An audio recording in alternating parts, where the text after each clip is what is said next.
Now ये जो दृश्य अपने सामने आप देख रहे हैं ये वेनेजुएला के हैं। वेनेजुएला देश पर यूनाइटेड स्टेट्स ऑफ अमेरिका ने आक्रमण कर दिया है और पूरे कैपिटल में क्राकस जो राजधानी है वेनेजुएला की, वहां पर ये दृश्य देखने को मिल रहे हैं। वेनेजुएला की सरकार इस वक्त कंप्लीट पैनिक मोड में है। यहाँ पर आप देख पाओगे ये जो राजधानी है वेनेजुएला की, यहाँ पर इस तरीके से बॉम्बिंग की जा रही है यूएस एयरफोर्स द्वारा। इनके फाइटर जेट, चिनूक हेलीकॉप्टर्स और वेरियस जो इनकी नेवी थी वहां से मिसाइल्स यहां पर लॉन्च किए जा रहे हैं।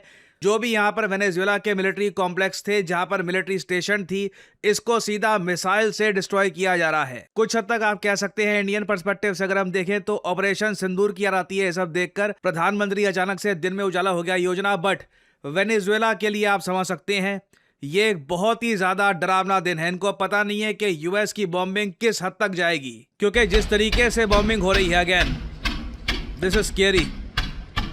और यूएस का आप अगर देखें तो इतिहास रहा है, चाहे आप इराक में देख लो या फिर इससे पहले लीबिया में देख लीजिए।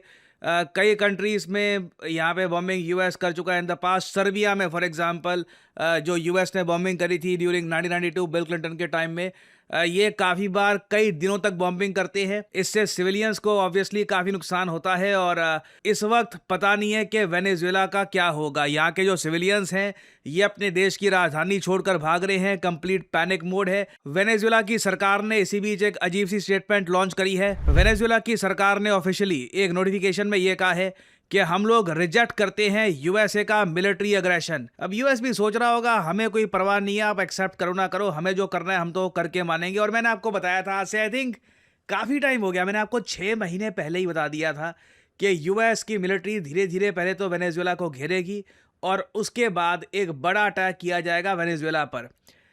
टू बी ऑनेस्ट, आप अगर मुझसे पूछे, मुझे उम्मीद थी नहीं कि इस तरीके से बस ये पूरे शहर पर, जो कैपिटल है इनका, एक मतलब काफ़ी रिहायशी एरिया है, काफ़ी सिविलियंस रहते हैं, यूएस यहाँ पर ब्लैंकेट बॉम्बिंग करनी शुरू कर देगा। क्योंकि हम लोग मान के चलते हैं ह्यूमन राइट्स के मामले में और सिविलियन सेफ्टी के मामले में साल 2026 में एटलीस्ट कुछ तरक्की हो चुकी होगी। पर सब कंट्रीज ध्यान रखेंगी कि सीधा किसी कंट्री की जो कैपिटल है वहाँ पर डायरेक्टली इस तरीके से बॉम्बिंग ना हो। बट यूएस जिस तरीके की बॉम्बिंग कर रहा है ये डरा देने वाला दृश्य है।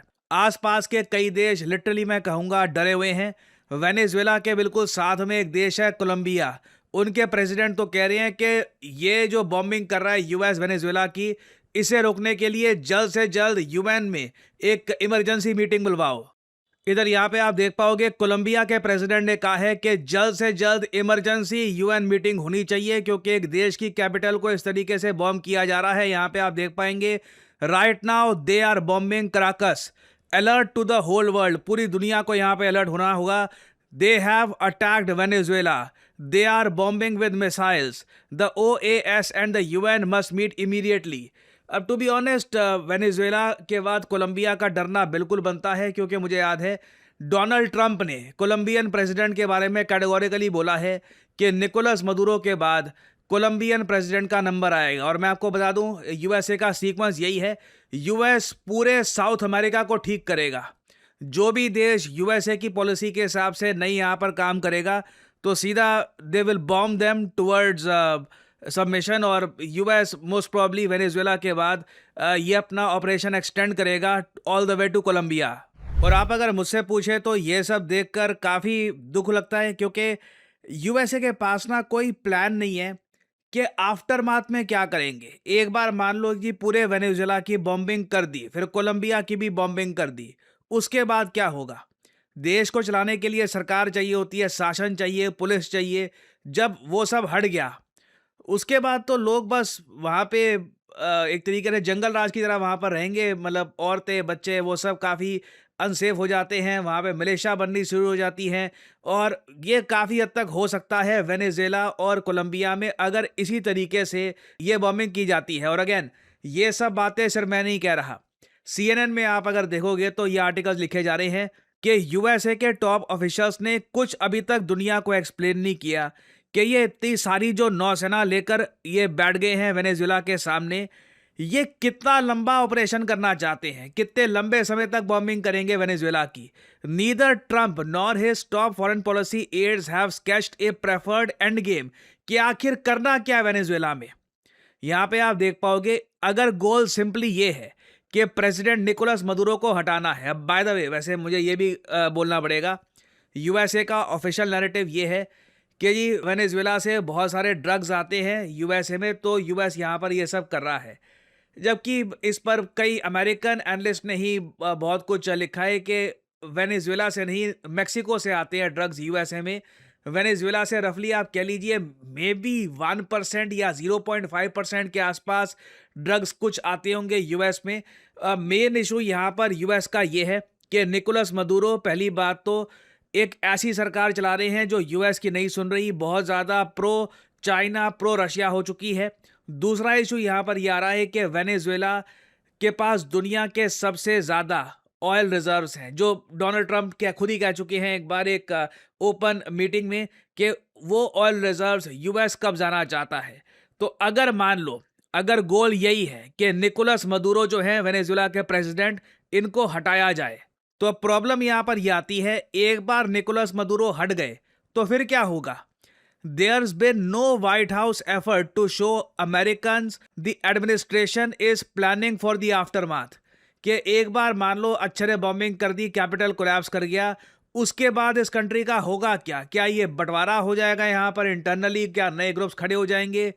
वी डू नॉट नो, क्योंकि इससे पहले हमने देखा है कई देशों में, फॉर एग्जांपल इराक में मैं कहूँगा सद्दाम हुसैन को टॉपल किया गया, उसको हटाया गया। उसके बाद इराक के साथ क्या हुआ है पूरी दुनिया ने देखा है, वहां पे आईसिस खड़ा हो गया था। और इसलिए आप देख पाओगे अमेरिकन मीडिया खुद लिख रहा है, this is an especially relevant point given the quagmires that developed after US action to topple rulers of Iraq, Afghanistan, Libya. तो जो यूएस ने किया था इराक, अफगानिस्तान, लीबिया में, अगर सेम यहाँ पे कर दिया साउथ अमेरिका में, ये पूरा कॉन्टिनेंट काफी हद तक मैं कहूँगा कई दशकों पीछे चला जाएगा। इससे बहुत नुकसान होगा इस पूरे कॉन्टिनेंट को, क्योंकि आप अगर मैप में देखें, यहाँ पे आप देखोगे ये यूएस, मैक्सिको, कनाडा, ये आते हैं नॉर्थ अमेरिका में। नीचे यहाँ पे कोलंबिया और उसके बाद ये वेनेजुएला जो और बाकी सब देश हैं, ये आते हैं साउथ अमेरिकन कॉन्टिनेंट में। वेनेजुएला पर अभी बॉम्बिंग हो रही है, कराकस जो इनका यहाँ पे कैपिटल सिटी है, बिल्कुल कोस्टल शहर है, यहाँ पर बॉम्बिंग हो रही है। उसके बाद आई वुडंट बी सरप्राइज्ड कुछ महीनों बाद, कुछ हफ्तों बाद इवेंचुअली कोलंबिया की जो राजधानी है बगोता, इसका भी नंबर आएगा। ये दोनों देश एक बार अनस्टेबल हो गए, डिस्टेबलाइज यहाँ पर ये कंट्रीज हो जाते हैं, कुछ यहाँ पे ग्रुप्स खड़े हो जाते हैं। उससे आप देखोगे नेगेटिव इंपैक्ट ब्राजील तक फैलेगा, इक्वाडोर काफी हद तक कमजोर हो जाएगा, पेरू के इश्यूज आ जाएंगे, अर्जेंटीना काफी सेफ रहेगा। अर्जेंटीना इस वक्त काफी प्रो यूएस कंट्री है, तो मुझे लगता नहीं है कि अर्जेंटीना में कुछ ज्यादा इशू आने वाले हैं।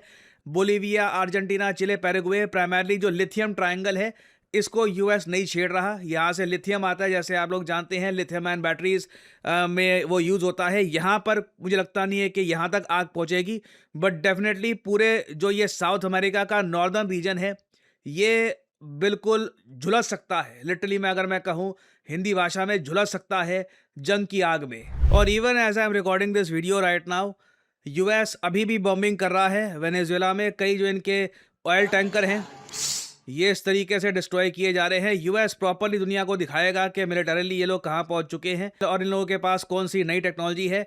It is very much scary. और मुझे यहाँ पर एक बात यही बोलनी पड़ेगी कि तेल के दाम इससे काफ़ी हद तक बढ़ सकते हैं आने वाले समय में, क्योंकि वेनेजुएला एक बहुत बड़ा एक्सपोर्टर है ऑयल का। इसका नेगेटिव इम्पैक्ट पूरी दुनिया पे आएगा।